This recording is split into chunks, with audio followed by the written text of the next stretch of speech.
قال الله تبارك وتعالى في القرآن المجيد والفرقان الحميد فأعوذ بالله من الشيطان الرجيم بسم الله الرحمن الرحيم الذين إذا أصابتهم مصيبة قالوا إنا لله وإنا إليه راجعون أولئك عليهم صلوات من ربهم ورحمة وَأُولَئِكَ هُمُ الْمُهْتَدُونَ صدق اللہ مولانا العظیم وقال اللہ تعالی فی شأن حبیبہ جلالا وإکراما ان اللہ وملائکتہ یصلون علی النبی یا ایہا الذین آمنوا صلوا علیہ وسلموا تسلیما اللہم صلی علی سیدنا وشفیعنا وحبیبنا ونبینا ومولانا محمد وبارک وسلم۔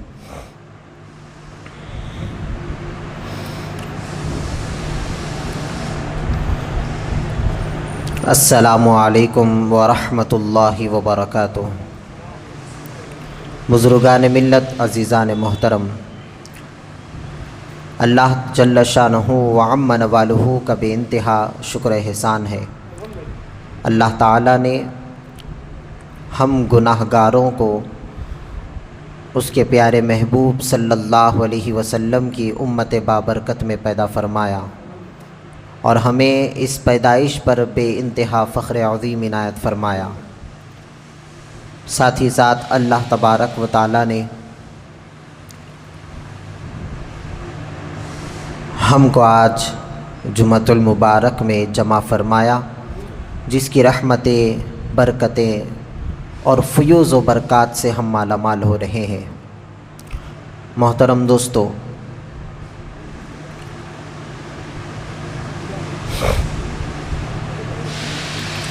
سید زادے یہ وہ ہستیاں ہیں جنہوں نے اپنی خدمت کو لے کر پیدا ہوئے اور اللہ تبارک و تعالیٰ نے ان کو اپنے محبوب کا خاندان بنایا۔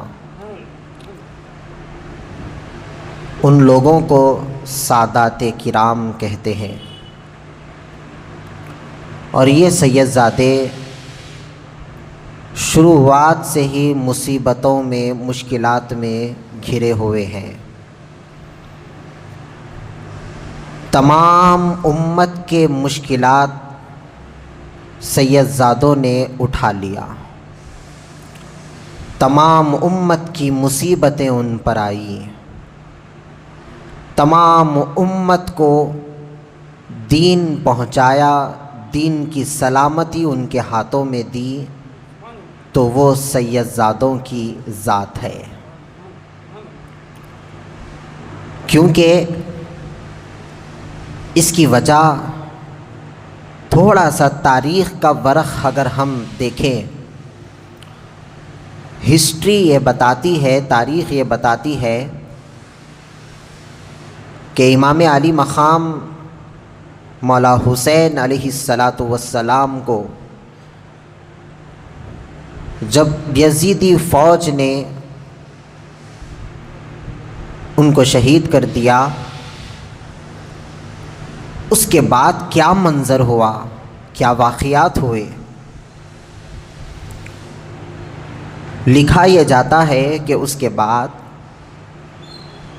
تمام 72 تن کی جو لاشیں تھیں، ان لاشوں کو چھوڑ دیا گیا،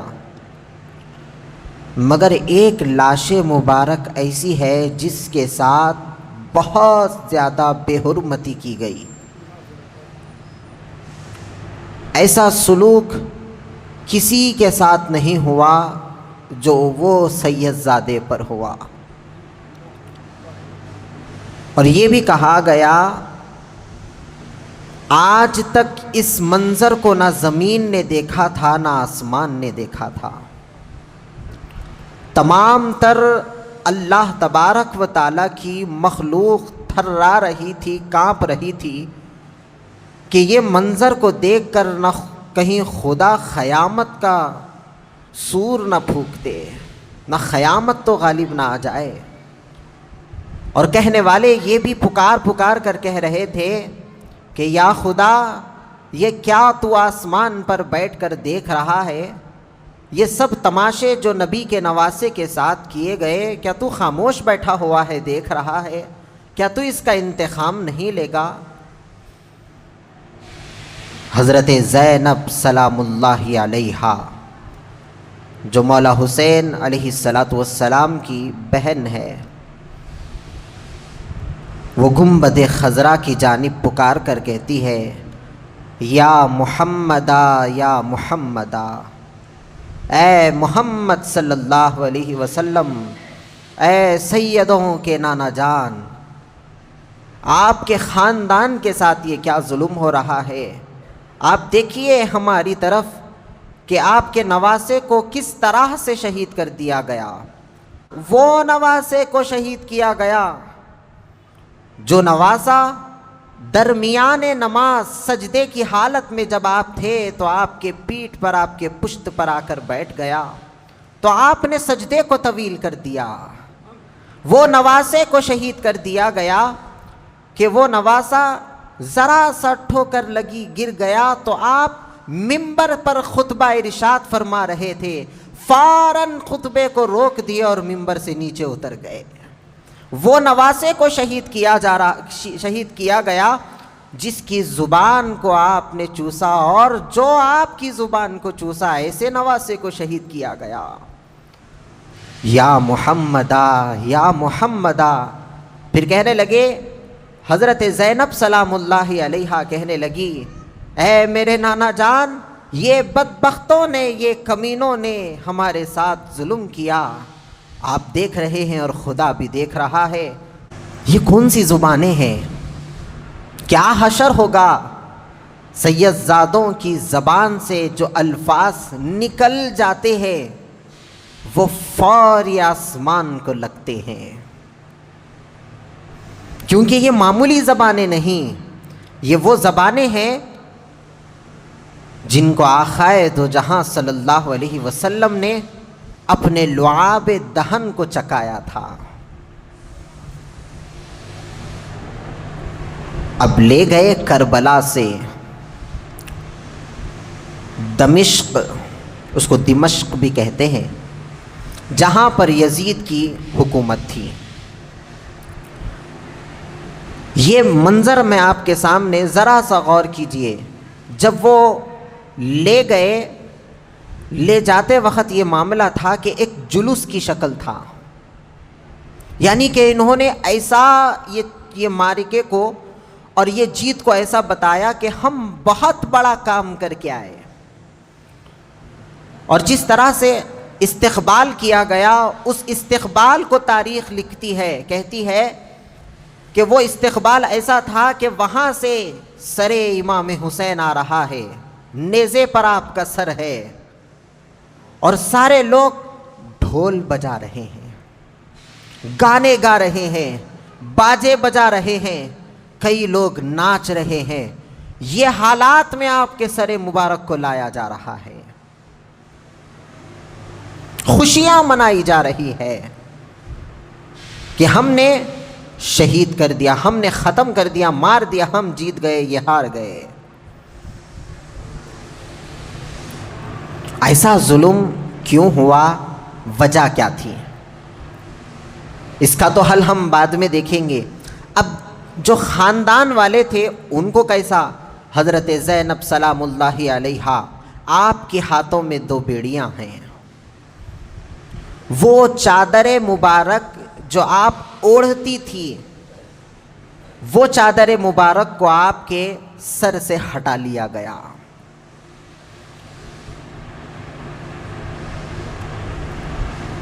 ایک واقعہ یاد آیا کہ جب کبھی حضرت زینب سلام اللہ علیہا اپنے نانا جان سے ملنے کے لیے جاتی تو آدھی رات کے پہر میں جاتی، دن کو نہیں۔ کس سے؟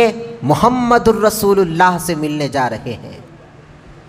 کون؟ آپ ہی کی نواسی ملنے جا رہی ہے۔ تو وقت کیا ہے؟ عشاء کے بات کا وقت ہے، اور وہ بھی آدھی رات کا، جب سارے لوگ سو جاتے ہیں۔ اس کی وجہ پوچھی گئی تو یہ بتایا گیا کہ یہ آدھی رات کو اس لیے جاتی تھی کہ کہیں کوئی غیر مرد ان کو نہ دیکھ لے اور ان کے سائے کو نہ دیکھ لے۔ اب آدھی رات کے وقت جا رہی ہے تو جانے کا انداز دیکھیے، وہ انداز بھی ایسا ہے کہ سامنے مولا علی شیر خدا ہے، دائیں جانب امام حسن علیہ السلام ہے، بائیں جانب امام حسین علیہ السلام ہے، پیچھے آپ کے شوہر ہے۔ یہ چار طرف سے آپ کو گھیرے ہوئے ہیں اور آپ جا رہی ہیں نانا جان کو سلام کرنے کے لیے۔ اور یہاں تک یہ واقعہ لکھا گیا کہ جیسا ہی آپ مدینہ منورہ میں داخل ہوئی، مسجد نبوی میں داخل ہوئی، تو مولا علی شیر خدا کہنے لگے کہ اے لوگو، اپنے چراغوں کو بند کر دو، گل کر دو، بجھا دو، اس لیے کہ یہ چراغ جب میری زینب کے اوپر پڑے گا تو اس کا سایہ زمین پر آئے گا، اور یہ سایہ اگر کوئی غیر محرم دیکھ لے گا تو یہ میرے زینب کو زیب نہیں دیتا۔ بات نہ چہرے کو بتانے کی ہو رہی ہے، نہ آپ کے لباس کو بتانے کی ہو رہی ہے، آپ کے سائے کا بھی پردہ ہو رہا ہے۔ ان کا نام زینب سلام اللہ علیہا ہے، ایسی ذات بابرکت ہے۔ اور ان کے ساتھ کربلا کے بعد کیا کیا گیا؟ ان کی چادر کو چھین لیا گیا، جو چادر آپ اوڑھ کر نانا جان کو سلام کرنے کے لیے جایا کرتی تھی۔ ایسا ظلم ہے۔ اور لوگ کہہ رہے ہیں، پکار پکار کر لوگ کہتے ہیں وہ یزیدیوں میں سے کہ دیکھو وہ زینب ہے جو جس کے آگے بازو میں، رائٹ سائڈ میں، لیفٹ سائڈ میں حسن حسین ہوا کرتے تھے، سامنے مولا علی ہوا کرتے تھے، وہ زینب ہے۔ دیکھ کر ان کو ہنسنے لگے، چڑھانے لگے۔ جیسا ہی یزید کے پاس لے گئے، سر امام حسین علیہ السلام کو زمین پر رکھا گیا۔ یزید تخت نشین ہے اور امام علی مقام کا سر نیچے ہے۔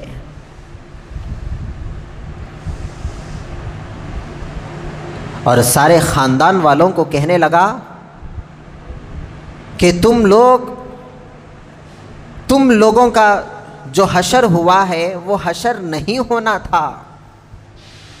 یہ کہہ رہا ہے یزید کہ تم لوگوں کا جو حشر ہو رہا ہے وہ حشر نہیں ہونا تھا، میں یہ نہیں چاہ رہا تھا، مگر میں کیا کروں، میں مجبور ہوں۔ اگر ان کو شہید نہیں کرتا تو میری حکومت زوال پر آ جاتی ہے، اسی لیے میں نے شہید کر دیا۔ تو سکینہ رضی اللہ عنہا پکار کر کہنے لگی، اے ملعون، اے بدبخت، تو ہمیں ہرانے کی بات کر رہا ہے، تو جیتنے کی بات کر رہا ہے، اور یہ کہہ رہا ہے کہ ہم ہار گئے۔ قیامت میں دیکھا جائے گا کہ کون جیتا اور کون ہارا۔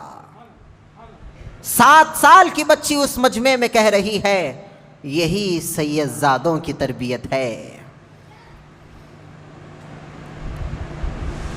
تو اس بیان پر یزید کو غصہ آیا، تو اس نے حضرت سکینہ رضی اللہ عنہا کے کان میں بالیاں تھیں، تو کان کھینچ کر ویسے ہی ان کے بالیوں کو نکال دیا۔ یہ آل نبی پر ظلم و ستم ہے۔ اے فنا، تجھے عشق کے دستور کیا معلوم، عشق میں دل ہی نہیں سر بھی دیے جاتے ہیں۔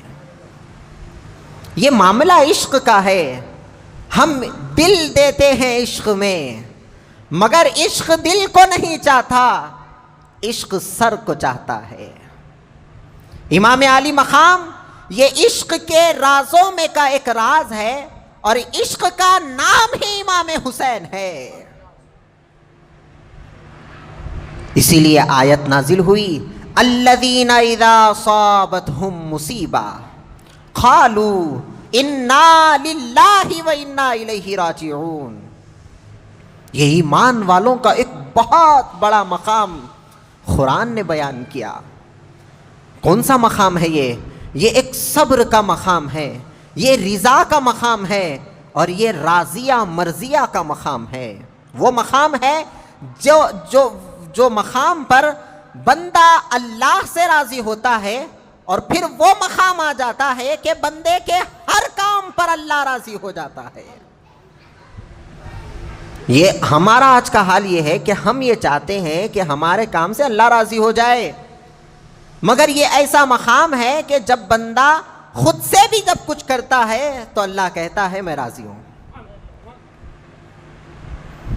نماز ہم پڑھے، اس کا حکم ہے، اس کے حکم پر ہم نماز پڑھے تو وہ راضی ہوتا ہے، اس کے حکم پر ہم روزہ رکھے تو وہ راضی ہوتا ہے۔ یہ مقام ایسا ہے جہاں پر جو بھی بندہ عمل کرتا ہے اللہ کہتا ہے میں راضی ہوں۔ تو کہہ رہا ہے پروردگار یہ ایمان والوں کا یہ سب سے بڑا مقام ہے۔ الذین اذا اصابتہم مصیبہ، جب کبھی انہیں کوئی مصیبت، آلائش، پریشانی، جو بھی ان پر آفت آتی ہے، قالو، یہ کہتے ہیں انا للہ و انا الیہ راجعون، بے شک ہم اللہ کی طرف سے ہیں اور اسی کی طرف ہمیں لوٹ کر جانا ہے۔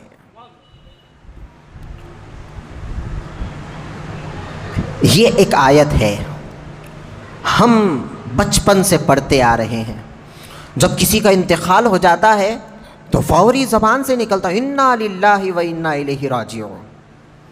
کیوں پڑھی جا رہی ہے آیت؟ کیا وجہ سے پڑھی جا رہی ہے؟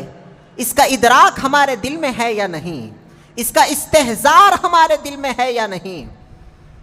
موت کی خبر، فلاں جنے مر گئے، انا للہ و انا، کیا پڑھ رہا ہے؟ معلوم ہی نہیں ہے کہ کیا زبان سے الفاظ نکل رہے ہیں، کیا بول رہا ہے۔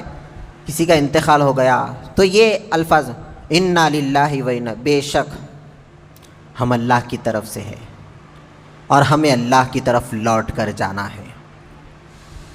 کس کو؟ وہ جو مر گیا وہ تو پہلے ہی لوٹ گیا، اب یہ اپنے اوپر ادراک کر کے، اپنے اوپر تصدیق کرتے ہوئے کہہ رہا ہے کہ وہ آج چلا گیا، مجھے بھی اللہ کی طرف لوٹ کر جانا ہے۔ یہ کہنے کا حکم سرکار نے دیا کہ جب کوئی مر جائے تو یہ دعا اسی لیے سکھائی گئی کہ یہ مر گیا تو اب تیری موت کو مت بھول، تو بھی مرنے والا ہے۔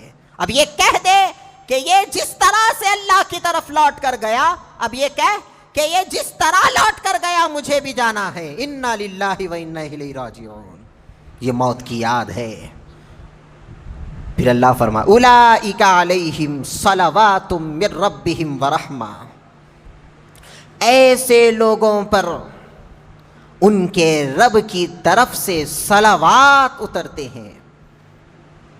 صلوات یعنی اس کے معنی بہت سارے ہوتے ہیں، عام معنی یہ لیے جاتے ہیں کہ نوازشات، رحمتیں، برکتیں، ان لوگوں پر اللہ کے انعامات، یہ تمام معنی اس کے لیے جاتے ہیں کہ اولئک علیہم، انہی لوگوں پر اللہ تبارک و تعالیٰ کے انعامات ہے، اولئک هم المہتدون، اور یہی لوگ ہدایت پر ہیں۔ اور امام حسین علیہ السلام، آپ کے بارے میں ایک اور واقعہ بھی لکھا جاتا ہے کہ جب کربلا سے ایک قافلہ نکلنے کے بعد ایک جگہ پر قافلہ رک گیا، پانی پینے کے لیے، کھانا کھانے کے لیے وہ لوگ رکے، تو ایک کہیں دور سے ایک تاجر آیا اور آ کر غور سے آپ کے چہرے مبارک کو دیکھنے لگا، دیکھ کر شمر سے مطالبہ کیا کہ بھائی یہ سر تم جس کا لے جا رہے ہو، کیا ایک رات کے لیے میں اس سر کو لے سکتا ہوں؟ تو شمر کہنے لگا نہیں، ہمارے پاس یہ سر امانت ہے، ہمارے آقا یزید کے پاس یہ سر ہمیں پہنچانا ہے۔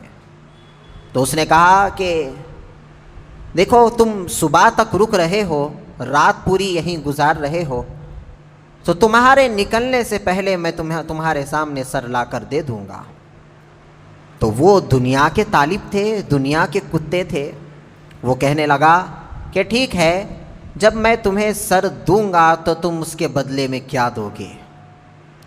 تو وہ تاجر اپنا سارا مال و متاع، سارے مال کی قربانی کو پیش کیا، کہا کہ میرے پاس اتنی جائیداد ہے۔ تو شمر کہنے لگا یہ ناکافی ہے، اور ہونا۔ تو وہ اپنے زمین کے دستاویزات لے کر آیا، کہا کہ میری اتنی پراپرٹی ہے، دے دیا۔ شمر لے لیا، وہ سر دیا گیا۔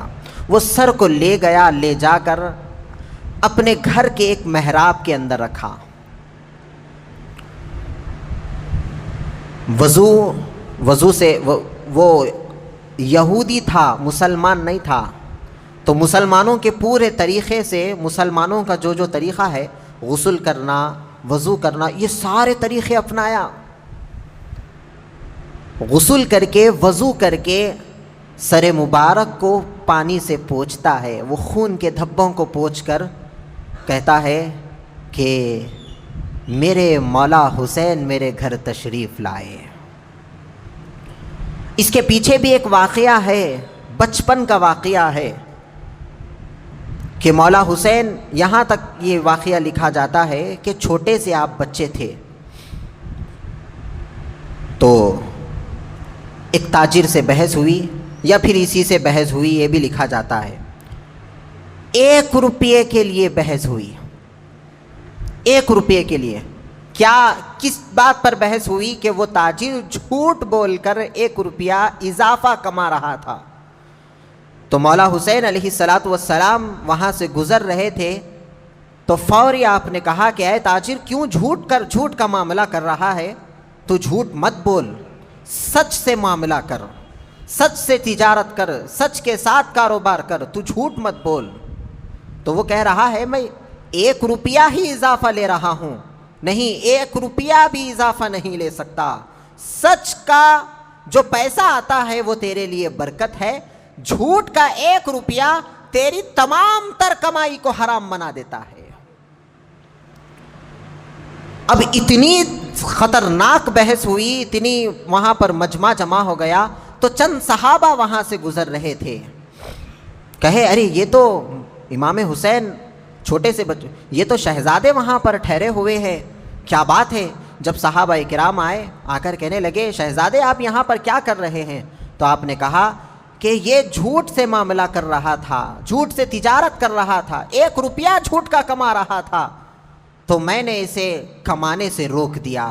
اس لیے روکا کہ جب میرے کان میں اس کی باتیں پہنچی، اور اگر میں اس کو نہ روکوں، کل قیامت کا منظر ہوگا، میرے نانا جان مجھ سے پوچھیں گے کہ اے حسین، تیرے سامنے میری امت غلط کام کر رہی تھی اور تو وہاں پر موجود رہ کے نہیں روکا، تو میں کیا جواب دوں گا؟ یہ ہے تأمرون بالمعروف وتنہون عن المنکر۔ یہ مقام سیدوں کا مقام ہوا کرتا ہے کہ بھلائی کا حکم دو، برائی سے روک دو۔ آپ برائی سے روک رہے تھے، بھلائی کا حکم دے رہے تھے۔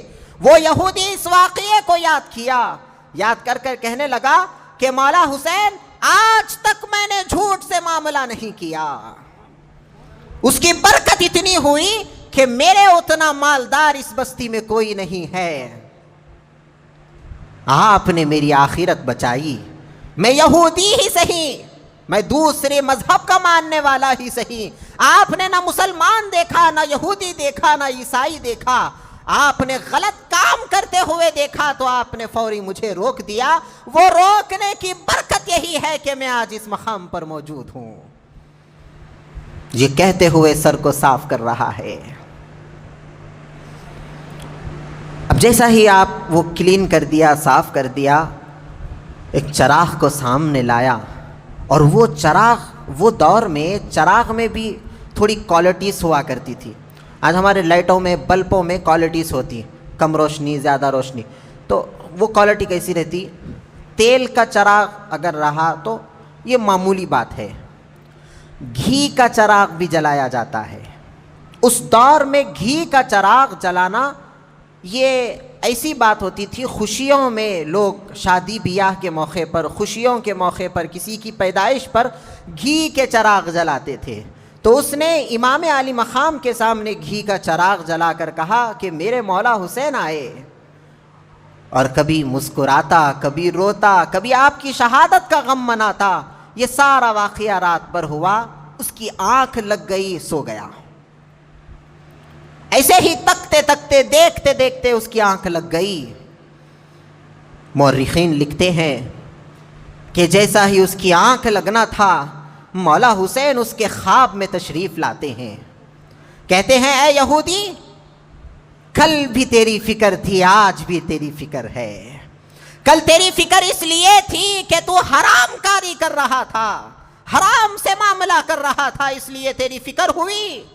آج تیری فکر اس لیے ہو رہی ہے کہ تو اب تک داخل اسلام نہیں ہوا۔ میں یہ چاہتا ہوں اور تو بھی یہ چاہ لے کہ اب تک تو جو یہودیت کے مذہب پر تھا، اب محمد الرسول اللہ کی شریعت پر آ جا۔ ہم نے اس اسلام کے لیے، اس دین کے لیے اپنے سر کو کٹا دیا، کیا تو اب بھی سوچے گا، اب بھی سمجھے گا کہ میں داخل اسلام نہیں ہوں گا؟ تیرے سامنے میرا سر رکھا ہوا ہے، کس لیے، کیا وجہ ہے؟ ہم نے دین کو ترجیح دی اور اپنے سروں کو کٹانے سے بھی گریز نہیں کیا۔ کس کے لیے؟ تمہارے لیے اور میرے نانا جان کی امت کے لیے۔ اور اس سے درس حاصل کر، اس سے سبق حاصل کر۔ یہ سارا خطبہ آپ نے خواب میں دیا۔ تو وہ کہتا ہے مولا آپ ہی مجھے کلمہ پڑھا دے، خواب میں ہی کلمہ پڑھتا ہے۔ یہ اہل بیت اطہار کی شہادت کے بعد بھی تبلیغ اسلام تھی۔ حیات میں ہے، جسم کے ساتھ ہے، تو وہاں پر تربیت ہو رہی ہے یزیدیوں کی۔ یزیدیوں کو خطبہ دے رہے ہیں، کہہ رہے ہیں کہ اب بھی سدھر جاؤ۔ جب آپ شہید ہو گئے، شہید ہونے کے بعد بھی لوگوں کو اسلام میں داخل کرانا آپ نے نہیں چھوڑا۔ یہی بات ہے۔ اب دیکھیے یہ جو یزیدی تھے، ان لوگوں کے ساتھ کیا ہوا۔ میں آپ کو ایک چھوٹا سا واقعہ بتاؤں گا کہ ایک بزرگ تھے، حدیث کا درس بچے کو پڑھا رہے تھے۔ تو جیسا ہی مول صاحب وغیرہ کوئی بچے کو پڑھاتے ہیں، اسی طرح پڑھا رہے تھے۔ تو بچہ نہیں پڑھ رہا تھا یا پھر کچھ غلطی کر دیا، تو وہ بزرگ جو پڑھانے والے تھے، مول صاحب تھے، انہوں کیا کرے، بچے کے پیٹھ پر مارے زور سے۔ اور ان بزرگ کے بارے میں یہ بھی کہا جاتا ہے کہ وہ بزرگ کو روز رات میں آقا دو جہاں کا دیدار نصیب ہوتا تھا۔ خواب میں حضور ان کے تشریف لاتے تھے۔ جیسا ہی یہ واقعہ آیا، حضور خواب میں آنا بند کر دیے۔ یہ واقعہ ہوتے ہی خواب میں آنا بند کر دیا۔ تو آپ کی یہ جو تڑپ تھی، روزانہ حضور خواب میں تشریف لاتے ہیں، آج نہیں آئے۔ دوسرا دن ہوا، تیسرا دن ہوا، ایسے ہی محروم رہے۔ تو ان کی تڑپ میں اضافہ ہوا، تڑپ بڑھ گئی۔ تو آپ کہنے لگے یا رسول اللہ میری غلطی کیا ہے بتائیے، میں غلطی کو مان لوں گا۔ تو ان کی ساری یہ محرومی کے بعد، ان کے غم اور تکلیف کو دیکھتے ہوئے سرکار دو جہاں صلی اللہ علیہ وسلم پھر خواب میں تشریف لائے۔ خواب میں حضور آنے کے بعد روزانہ کلام کرتے تھے، بات کرتے تھے خواب میں۔ اب کے خواب کا انداز یہ ہے کہ حضور چہرے کو پھیرے ہوئے ہیں، اس کی طرف دیکھ بھی نہیں رہے، ان کی طرف نہیں دیکھ رہے۔ تو وہ کہنے لگے یا رسول اللہ بتائیے کس بات پر ناراضگی ہے؟ تو آپ نے کہا، سرکار فرماتے ہیں کہ تم نے میرے ایک بچے کو مارا۔ وہ بچہ جو تم سبق یاد کر کر نہیں آیا تھا، جس کو تم نے مارا، وہ میرے خاندان کا بچہ ہے، وہ سید زادہ ہے، تم نے اس کو مارا، میں تم سے ناراض ہوں۔ یہ ایک ایک بزرگ واقعہ لکھے، بتا رہا ہوں کہ جو نسب سے جو معاملہ آتا ہے سید زادوں کا، وہ نسب کے ایک بچے کو مارنے پر حضور ناراض ہو گئے۔ یہاں حسین علیہ السلام جو ڈائریکٹ نسل سے ہے، جن کو آقائے دو جہاں صلی اللہ علیہ وسلم نے اپنے گوشت کا حصہ کہا، اپنے جسم کا حصہ کہا، اپنا خون کہا، اپنا بچہ کہا، یہ سارے واقعات ہیں، حضور کو کتنی تکلیف ہوئی ہوگی۔ اسی لیے مورخین یہ کہتے ہیں، علماء یہ کہتے ہیں کہ غم حسین میں آنسو بہانا عبادت ہے۔ امام علی مقام کا غم منانا اور غم میں اس طرح ڈوب جانا کہ آنسو آنکھوں سے چھلک پڑے، یہ سنت رسول ہے اور یہ بھی عبادت ہے۔ اس لیے دیکھیے سید زادوں سے ہمیں اسلام ملا ہے، اور سید زادے جو بھی قیامت تک آنے والے ہیں ان کا احترام کریں، کیونکہ یہ نبی کے نسل کے لوگ ہیں، اور انہیں ذرا بھی تکلیف پہنچ گئی حضور ناراض ہو جائیں گے، اور آخرت انہی لوگوں کے لیے سجائی جائے گی، تمام لوگ ان کے وسیلے سے ان کے ذریعے بخشے جائیں گے۔ تو یاد رکھے اللہ تبارک و تعالیٰ نے ہم تمام کو اتنا بڑا نصیبہ، اتنا بڑا خوش نصیب ہمارا مقدر بنایا ہے کہ اللہ نے ہمیں امت محمدیہ میں پیدا فرمایا۔ اللہ تبارک و تعالیٰ ہم تمام کو کہنے سننے سے زیادہ عمل کی توفیق عطا فرمائے۔ اے پروردگار، ہم جو بھی کہتے ہیں سنتے ہیں مولا، سننے والوں کو بھی کہنے والے کو بھی عمل کی توفیق عطا فرما۔ پروردگار تو بہتر ہدایت کرتا ہے، ہماری ہدایت فرما، تو بہتر نصیحت کرتا ہے، ہماری نصیحت فرما، تو بہتر حفاظت کرتا ہے، ہماری حفاظت فرما۔ وآخر دعوانا الحمد للہ رب العالمین۔